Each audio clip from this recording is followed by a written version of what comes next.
Professor Fonne for so many things he has said about me.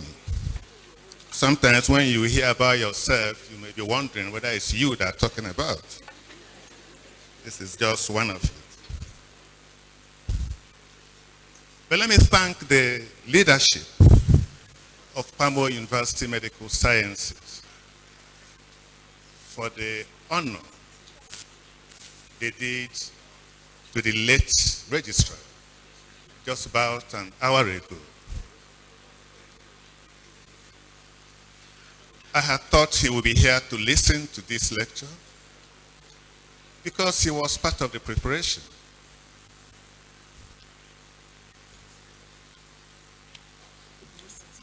I heard 1, 2, 3 speeches from him. I heard what the Pro-Chancellor said. And I told Reverend Key, sitting next to me, that they have just defined resilience in this man. So he would have been here to listen what stuff he is made of. But he's today no more. I pray that all that we said about him and the prayers we have made should be unto him. We may have established a protocol for this event, but I must, in a special way,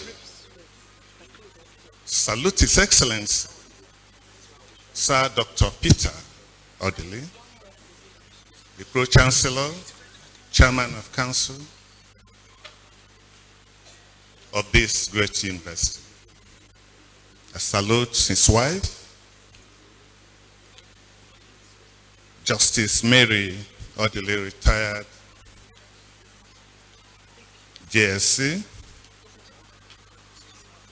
In a special way, I salute Mr. Peter Odili Jr., member of Board of Trustees of this university.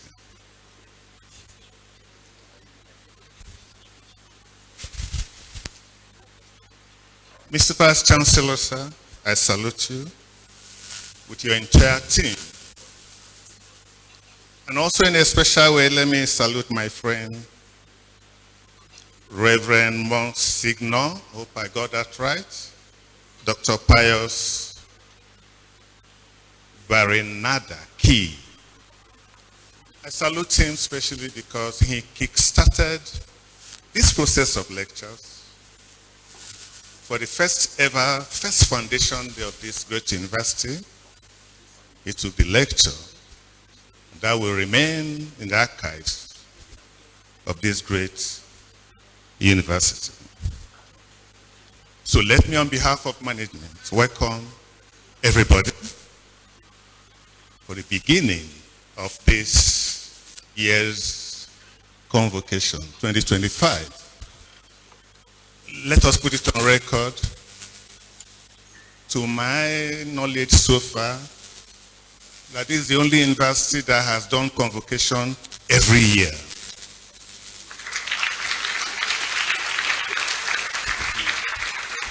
It has made sure that any student that graduated any year convokes that year.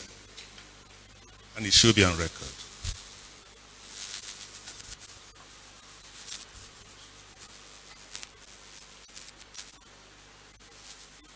Formal education was introduced by the British colonial rulers to create a class of relatively educated people to serve as intermediaries between them and the local population, which was largely illiterate. This education was aimed at producing clerks, storekeepers, and other administrative personnel with limited access to higher education. But be it as it may, it kick-started and set the stage for the development of Nigeria educational system. and it led to the higher education in Nigeria. The genesis of higher education in Nigeria started with the establishment of Yaba Higher College in 1932. It was to train qualified assistants to work with our colonial masters. But the flood that followed that of applications for admissions into that college led to the setting up of the Elliott Commission, and that was in 1945, which recommended, after their sitting, the establishment of the University College in 1948. But in 1949, technical education was introduced, leading to the opening of colleges of arts and sciences across the country. But the quest for university education further led to the Ashby Commission in 1959, when it gave rise to the establishment of the first generation universities in Nigeria. And these were the universities of Nsukka in 1960,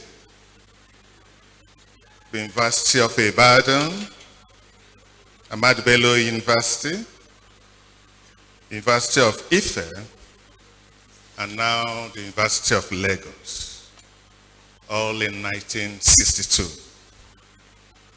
But due to ethnic, regional, religious, and political interests, 13 federal universities came on board across the country. There were requests from all the regions. So by 1979, we had close to 20 federal universities.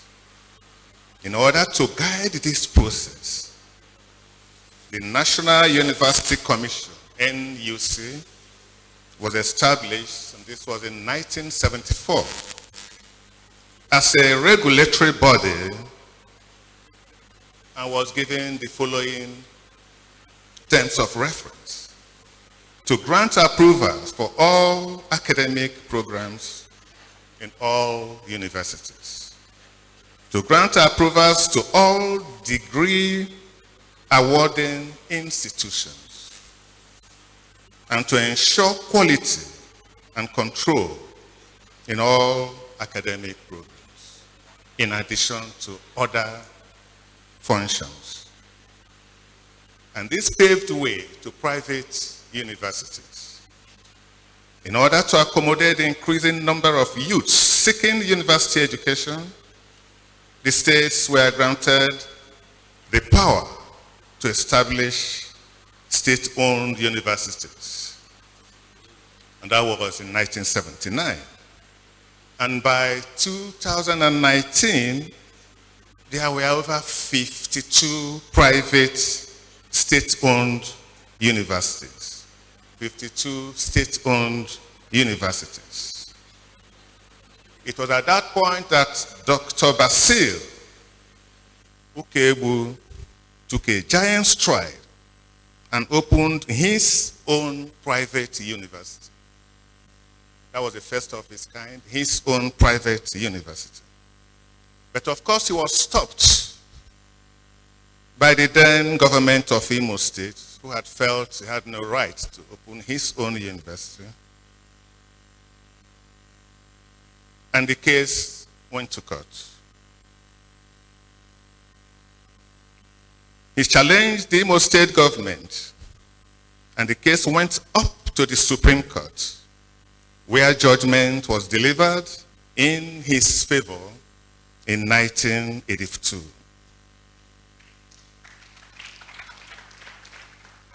And that heralded the owning of universities by individuals and corporate bodies.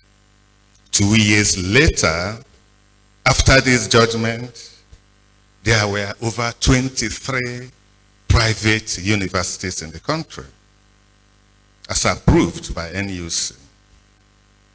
That led to establishment of Longe Commission that was charged to review higher education. It recommended that there must be discipline and the process must be regulated, and sought approval formally for ownership of universities by individuals. Today, there are over 168 licensed private universities in the country, as released by NUC in 2025. The explosion in the proliferation of universities went on unabated without adequate planning, especially funding by the federal government. As at the year 2020, when UNESCO had recommended that 15 to 20% of budgetary allocations should go to education, Nigeria merely allocated 6.3% of its budget to education. The issue of granting full autonomy has remained a mirage to the universities to date. Education is the highest investment any developing country can embark on because of the assured revenue on that investment and the expectation that the graduates would be adequately prepared to take over vital roles of development of the country. Education at any level requires skills, intellect, vision, talent, and sound mind. It is aimed at transforming nothing to excellence. And the beauty of producing supreme knowledge, creativity, innovation, and supreme vision. At the highest level, which is the university, it produces leaders with philosophy to attain the highest level of development in any nation. Such leaders, therefore, constitute professionals, technical elites, and all the eggheads required to serve multifarious needs of any society. Tertiary education is therefore expected to train specialists and professionals to meet the needs of any nation. PAMO University came alongside in all this confusion. Today, the universities have advanced to specialized universities. Some universities are seeking just postgraduate status. There are monotechnic universities and universities of medical sciences came on board. There may be some state-owned specialized medical schools, but PUMS, PAMO University of Medical Sciences, has turned out as the first specialized private medical university in the country, and most likely the only one to date.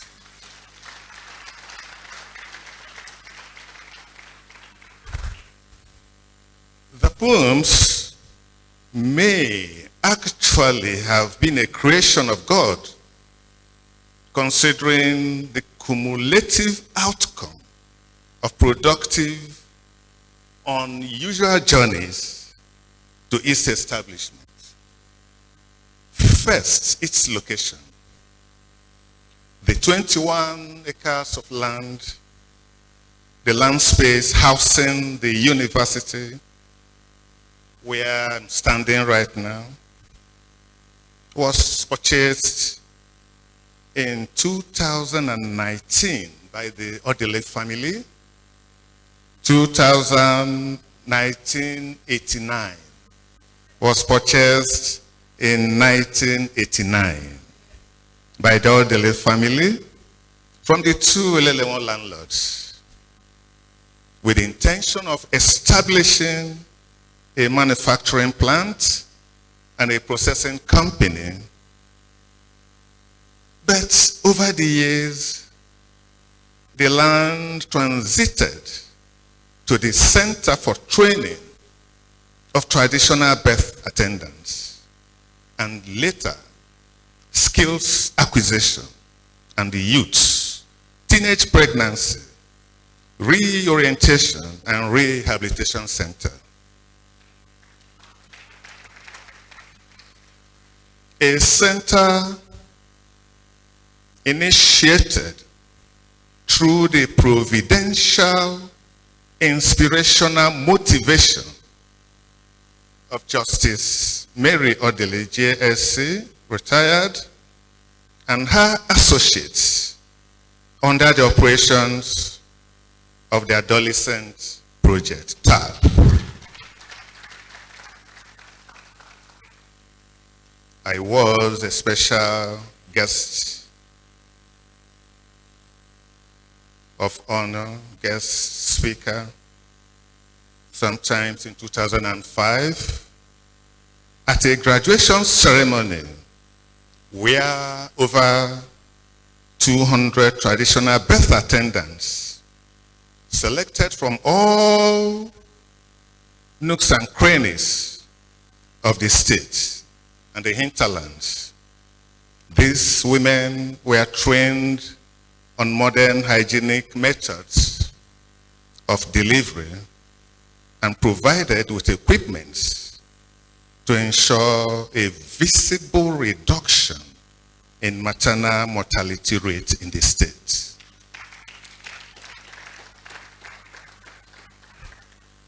In my remark on that occasion, I congratulated Her Excellency, Her Lordship, for establishing a training medical institution. Now, this was as far back as 2005 to assist the Ministry of Health to reduce maternal mortality rate. The casual and providential meeting of His Excellency with the Secretary of the then Secretary of National University Commission, that seemed to have ignited a stream of thoughts that finally gave birth to POEMS, merely activated a process that had been on over the years, that had undergone repressive and procrastinated reforms, just waiting and bidding for time. A virtuous process of entrepreneurship, altruism, and altruistic paradox, with motivation to establish a people-oriented outfit. These forces that led to the establishment of PAMO clinics, which still runs as at today as a semi-charity hospital for the deprived segment of the population.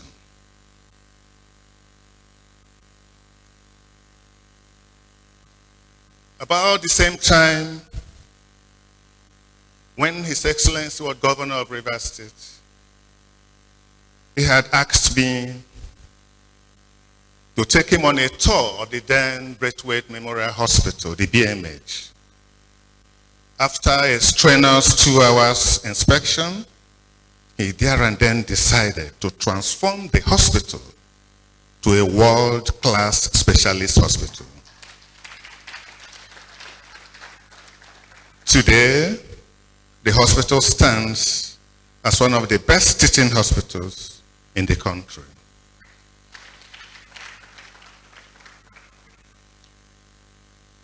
Having done that, his next move and assignment was to transfer PAMO, which was running like a charity home, like I have said, to a one-stop world-class hospital. But that would require some research basis, so the university had to come on board as a forerunner to the teaching hospital.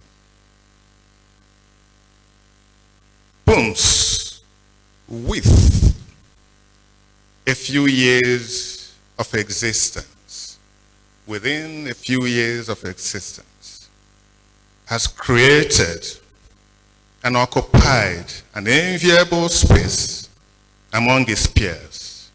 It currently ranks as the 35th out of 200 other universities.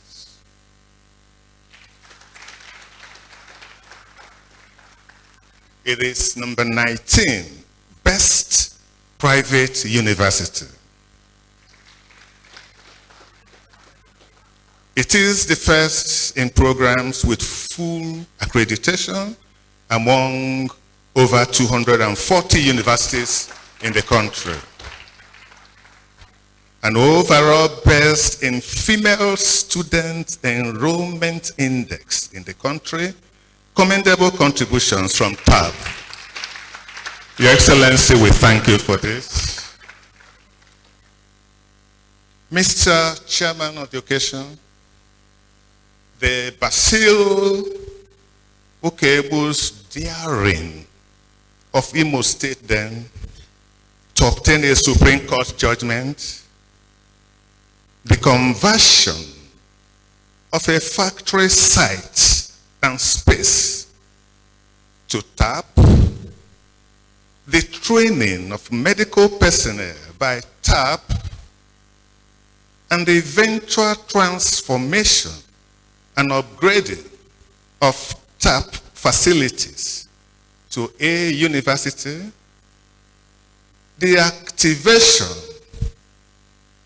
and reformation of ideas, channeling of virtues into providential journey that gave rise to a world-class teaching hospital and a world-class unique university can only be classified as resilient innovation at its best.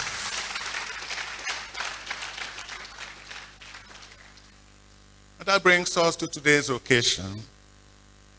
Mr. Chairman, the tradition of convocation lectures carries a critical responsibility of sharing significance and dedication of the diverse membership of the public.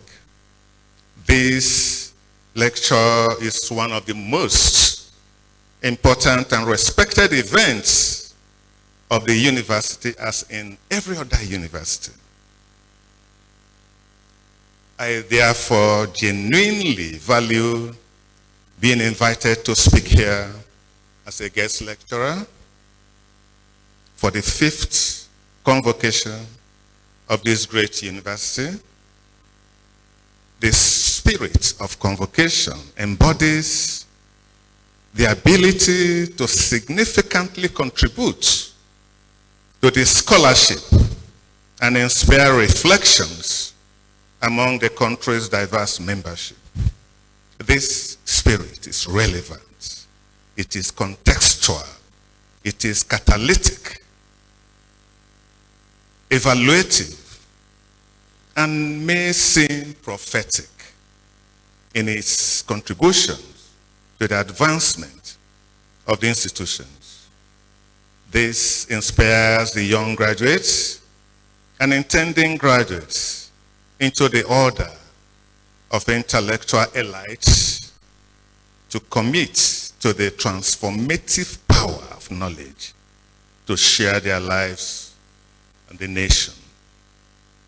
I am indeed very grateful to the Vice Chancellor of PAMO University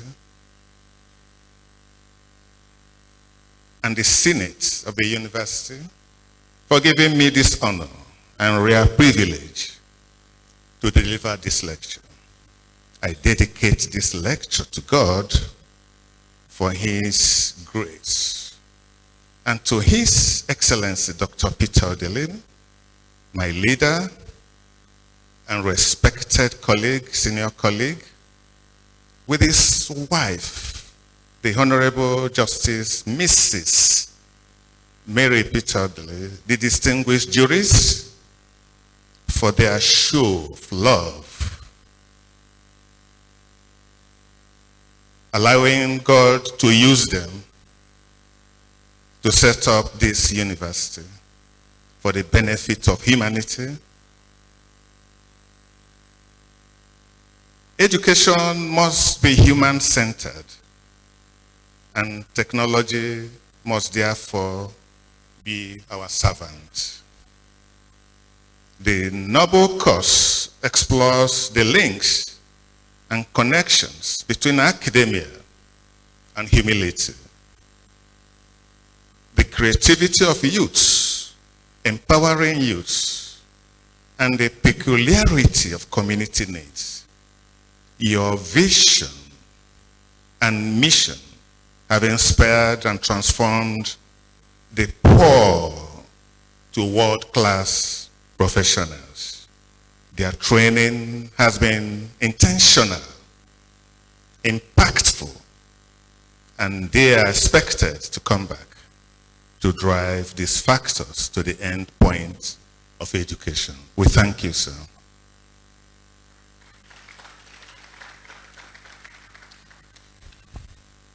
PAMOs and creative innovations. The future of education in Nigeria depends on embracing innovative technologies, aligning educational curricula with global trends. Every industrial and technological advancement, as is evident in PAMOs, that enables socioeconomic development and growth, which includes the development of sophisticated healthcare systems to addressing emerging and reimagined diseases, are central, indisputably tied to education. Education is a central element that defines individuals, societies, and global ventures. Yet, the dynamic quality, which is essential for growth, progress, development, and social stability, remains a critical concern. Education in Nigeria has become a public tragedy. The delivery of education at all levels is in crisis and not yet aligned with contemporary global practices and realities shaped by innovative technologies. Now, technology is new. The global reality that drives governance, social life, economic development, and stability. The crisis facing our educational system could be addressed through transformation via emerging innovative technologies. This discussion would be on the future of education within the context of emerging innovative technologies with a focus on PAMO University Medical Sciences. In addressing the critical issues, in terms of global drive towards technological innovation, Nigeria lags behind by low digital literacy and outdated curricula, explaining why over 85% of our graduates lack digital skills. Similarly, our tertiary institutions are dilapidated and unable to make the desired impact on the nation's economic potentials. the disconnect